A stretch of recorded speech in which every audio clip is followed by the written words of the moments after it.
రాజు వాళ్ళ కంపెనీకి ప్రాజెక్ట్ ఇచ్చిన అతను కంపెనీకి వస్తూ ఉంటాడు. ఇంతలో వాళ్ళిద్దరిని అక్కడ చూసి మీకు ఇచ్చిన ఈ కంపెనీ ప్రాజెక్ట్‌ని నేను రిజెక్ట్ చేయాలనుకుంటున్నాను. ఎందుకంటే మీ ఇద్దరి మధ్యనే చాలా తగువులు ఉన్నాయి అంట కదా!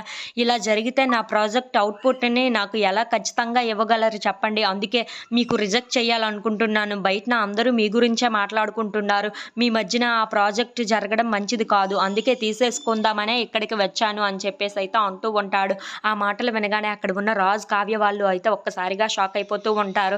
ఇంతలో అక్కడ ఉన్న రాజు అయితే మా ఇద్దరి మధ్యన తగువులు ఉన్నాయని మీకెవరు చెప్పారు? మా ఇద్దరం కలిసి ఉన్నాం కాబట్టే ఈ కంపెనీలో పనిచేస్తున్నాం. లేదంటే ఇలా ఉండేవాళ్ళమా?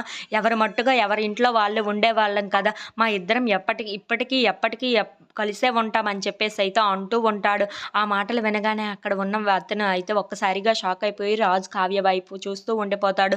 మేము ఇప్పటికీ చెప్తున్నాం మీకు చాలా మంచి అవుట్‌పుట్ ఇచ్చే తీరతామని చెప్పేసైతే కావ్య నడుము మీద చెయ్యి వేస్తూ ఉంటాడు. అది చూడగానే అక్కడ ఉన్న కావ్య అయితే ఒక్కసారిగా షాక్ అయిపోతూ ఉంటుంది. ఏంటి ఈయన ఇలా పట్టుకున్నారు అని చెప్పేసైతే అనుకుంటూ ఉంటుంది. ఇంతలో అక్కడ ఉన్న రాజు మాత్రం కావ్యని చూసి నేనొక్కడినే మేనేజ్ చేయలేకపోతున్నాను. నువ్వు కూడా ఏదో ఒకటి చెయ్యు. అతన్ని నమ్మించి ఇది మన చేతుల్లోనే ఉండే విధంగా చెయ్యు అని చెప్పేసైతే అంటూ ఉంటాడు.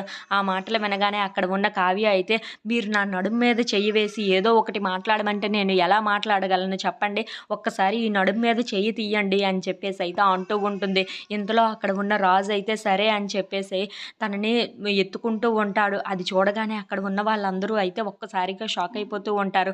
ఓహో! వీళ్ళిద్దరూ బాగానే ఉన్నారు. నా ప్రాజెక్ట్‌కి ఎలాంటి అడ్డంకం లేదు అని చెప్పేసైతే అనుకుంటూ ఉంటాడు. If you like this video please like, share and subscribe.